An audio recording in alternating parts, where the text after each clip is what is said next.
네, 여러분 안녕하세요. 휴일임에도 불구하고 말씀 앞에 서시기 위해서 이 동영상을 클릭하신 모든 분들 주님의 이름으로 환영하고 축복합니다. 코로나로 인해서 이렇게 큐티 영상으로 여러분을 만난 지 오늘이 꼭 10주째가 되었습니다.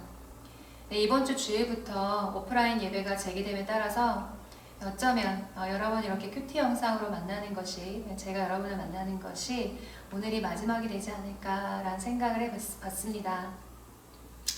그렇게 될 경우에 여러 가지로 아쉬움이 없지 않아 있지만요.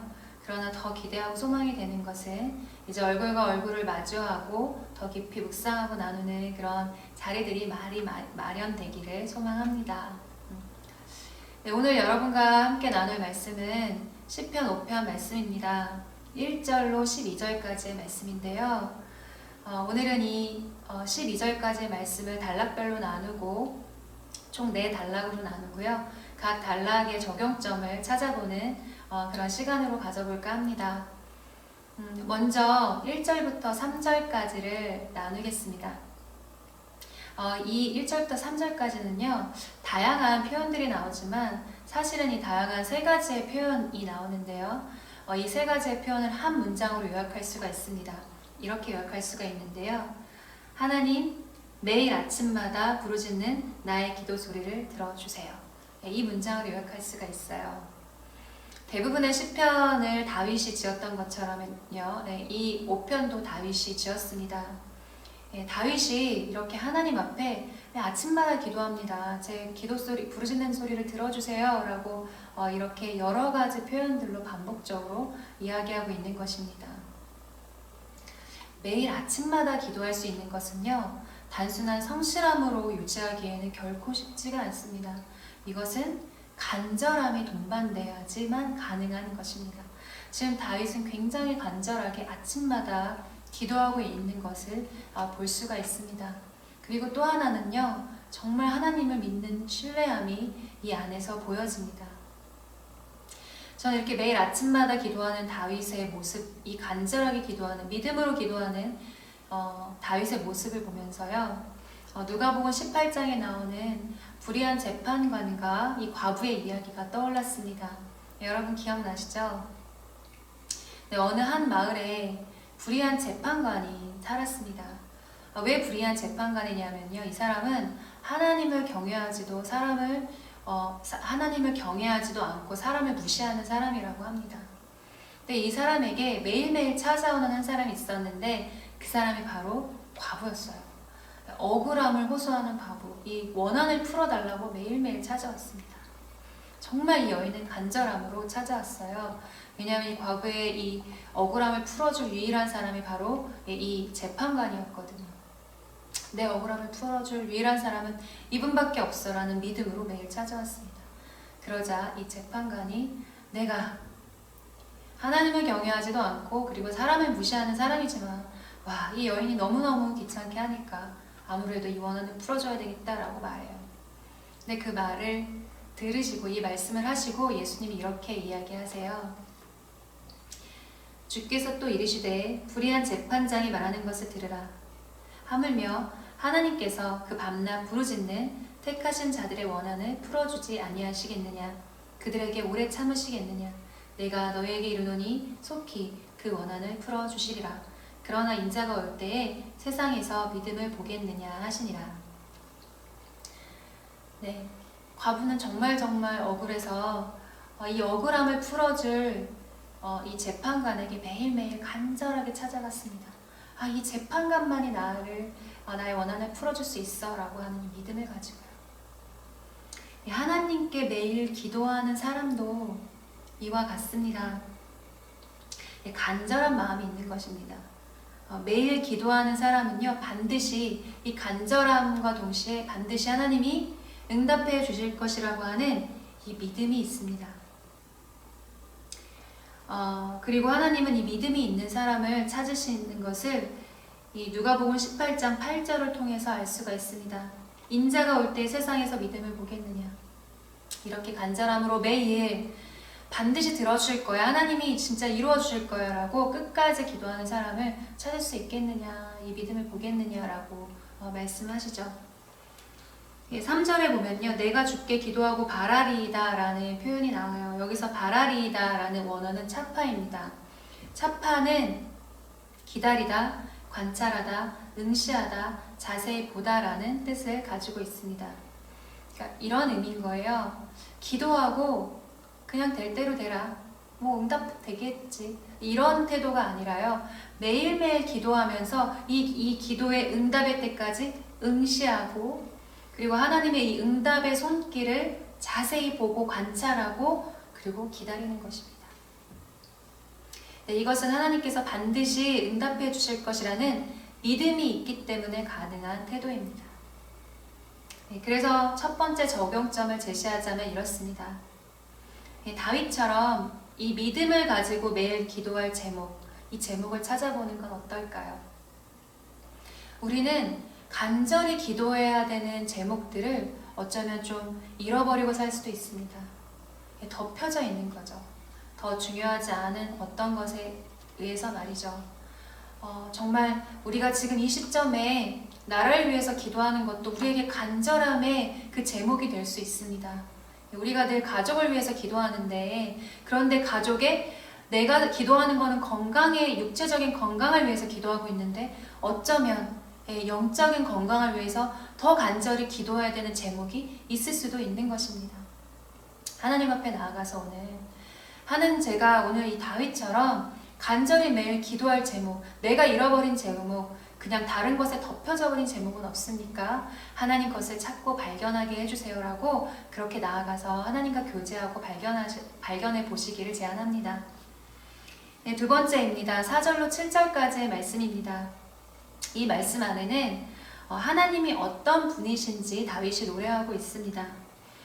특별히 4절부터 6절까지의 말씀 안에 보면요. 하나님께서 기뻐하지 않는 사람, 미워하는 사람, 싫어하는 사람을 자세히 표현합니다.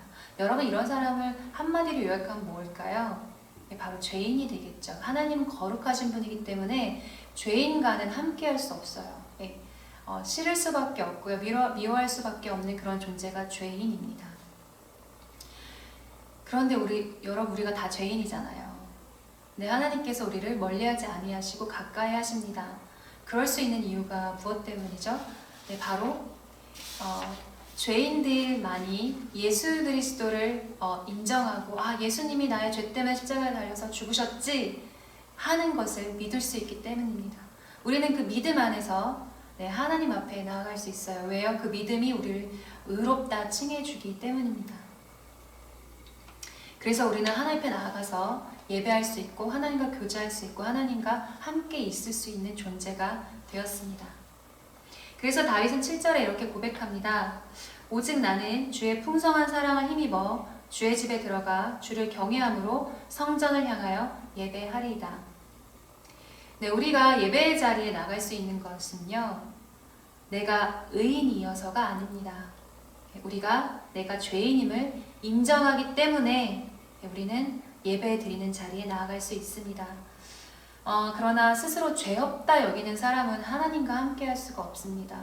왜냐하면 죄인이라고 인정하는 사람만이 예수님을 통해서 하나님 앞에 나갈 수 있기 때문입니다. 그래서 우리는 날마다 이 죄인의 자리에 나아가야 합니다.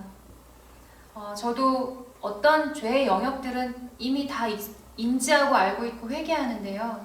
그런데 어떤 영역은 스스로 죄인지 몰라서 오히려 하나님 앞에 의인인 척 할 때가 있다는 것을 종종 발견합니다. 그리고 그 발견하는 순간이 오히려 복이라는 것을 깨닫습니다. 왜냐하면 그 죄된 영역이 하나님의 이 빛 가운데 드러남으로 인해서 그 안에서 더 많이 회복되고 더 많이 하나님과 깊이 교제할 수 있기 때문입니다. 그래서 두 번째 적용점을 이렇게 제시하고 싶습니다. 네, 오늘 우리에게 하나님이 기뻐하지 않는 죄, 그리고 미워하시는 것, 싫어하시는 죄가 있다면 그 죄를 솔직하게 인정함으로 하나님께 회개한 자리로 나아가면 어떨까요? 네, 이것은 부끄럽고 자존심 상하는 일이 아닙니다. 네, 회복의 자리로 나아가는 그리고 하나님의 풍성한 사랑을 입는 그런 회복의 자리이고 복인 줄로 믿습니다. 네, 세 번째입니다. 8절로 10절까지의 말씀입니다. 8절로 10절까지의 말씀 안에는요, 다윗이 원수를 심판해 주십시오 라고 하는 이 호소의 내용이 담겨져 있습니다.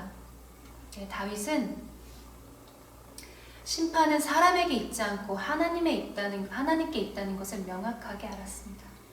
그래서 다윗을 죽이려고 했던 그 원수 사울을 다윗이 죽일 수 있는 2번의 기회가 있었잖아요. 그랬음에도 불구하고 다윗은 스스로 심판의 자리에 나가지 않습니다. 그 심판을 하나님께 돌립니다. 네, 우리는 때로는 내 스스로 심판의 자리에 나가고 싶어 합니다. 나를 공격한 사람을 똑같이 공격해주고 싶고, 말로 공격해주고 싶고, 네, 그리고 나의 원수를 이길 수 있을 만한, 나에게 힘이 되어줄 만한 사람들에게 가서 막 호소하기도 하고 합니다. 그러나 사람에게 호소하는 것보다 하나님께 호소하는 것이 더 확실합니다. 왜냐하면 하나님이 다 보고 계시기 때문입니다. 하나님은 다 보고 계시다가 이 회복의 길로 이끄시기 위해서요, 반드시 심판하십니다. 그리고 더 많은 경우에는요, 심판하시기보다 이 원수를 위해서, 원수의 심판을 위해서 기도한 사람에게 그 원수를 사랑할 수 있는 마음을 주시기도 합니다. 그래서 3번째 적용점을 제시하면 이렇습니다. 우리가 나의 원수라고 여기는 사람들을 내가 어떻게 대하고 있는지 오늘 머물러서 묵상해 보셨으면 좋겠습니다. 사람이 아니라 하나님 앞에 나의 억울함을 호소하고 하나님이 속 시원하게 해결해 주시기를 요청하고, 아니면 그 원수이지만 하나님의 마음으로 사랑과 힘을 주시기를 그렇게 간절히 기도해 보는 건 어떨까 싶습니다. 네, 마지막으로 11절로 12절 말씀입니다. 네, 이 말씀 안에는요, 다윗의 믿음의 선포가 나옵니다. 시편 5편은 다윗이 인도자를 따라서 관악에 맞춘 노래라고 합니다. 이 시편이요, 노래로 불려졌다는 거예요. 그렇다면 당시 이 다윗의 원수들도 이 노래를 들었다는 것이겠죠. 네, 하나님께서 원수들을 심판하시고 그리고 다윗을 구원해 주실 것이라는 이 찬양을요, 다윗의 원수들도 들었을 거란 말입니다. 그러면 이 다윗의 원수들에게는 이 찬양의 소리가, 이 믿음의 선포가 두려움의 이유가 됐겠죠. 네, 이처럼 우리의 믿음의 기도와 찬양은요, 우리의 원수인 사단을 떨게 합니다. 그러나 기도하지 않으면요, 사단은 더 이상 우리를 두려워하지 않습니다. 그래서 4번째 마지막 적용입니다. 우리가 찬양으로 원수 앞에서 믿음의 선포를 했던 다윗처럼 오늘 우리가 믿음으로 선포할 제목은 없는지 하나님과 한번 찾아보는 것입니다. 네, 우리의 선포, 그 믿음의 선포로 인해서 사단이 떨게 될 줄로 믿습니다. 네, 오늘 이 4가지 적용점을 가지고 하나님 앞에 각자 나가셔서요, 더 깊이 묵상하시고 각자의 자리에서 직접 기도하셨으면 좋겠습니다. 네, 하나님, 내가 여기 있습니다. 하나님, 내 기도 들어주세요 라고 간절히 기도하는 그런 귀한 시간을 보내시기를 축복합니다. 네, 그럼 말씀을 읽고 마치겠습니다. 여호와여, 나의 말에 귀를 기울이사 나의 심정을 헤아려 주소서. 나의 왕, 나의 하나님이여, 내가 부르짖는 소리를 들으소서. 내가 주께 기도하나이다. 여호와여, 아침에 주께서 나의 소리를 들으시리니 아침에 내가 주께 기도하고 바라리이다. 주는 죄악을 기뻐하는 신이 아니시니 악이 주와 함께 머물지 못하며 오만한 자들이 주의 목전에 서지 못하리이다. 주는 모든 행악자를 미워하시며 거짓말하는 자들을 멸망시키시리이다. 여호와께서는 피 흘리기를 즐기는 자와 속이는 자를 싫어하시나이다. 오직 나는 주의 풍성한 사랑을 힘입어 주의 집에 들어가 주를 경외함으로 성전을 향하여 예배하리이다. 여호와여, 나의 원수들로 말미암아 주의 의로 나를 인도하시고 주의 길을 내 목전에 곱게 하소서. 그들의 입에 신실함이 없고 그들의 심중이 심히 악하며 그들의 목구멍은 열린 무덤 같고 그들의 혀로는 아첨하나이다. 하나님이여, 그들을 정죄하사 자기 꾀에 빠지게 하시고 그 많은 허물로 말미암아 그들을 쫓아내소서. 그들이 주를 배역함이니이다. 그러나 주께 피하는 모든 사람은 다 기뻐하며 주의 보호로 말미암아 영원히 기뻐 외치고 주의 이름을 사랑하는 자들은 주를 즐거워하리이다. 여호와여, 주는 의인에게 복을 주시고 방패로함 같이 은혜로 그를 호위하시리이다.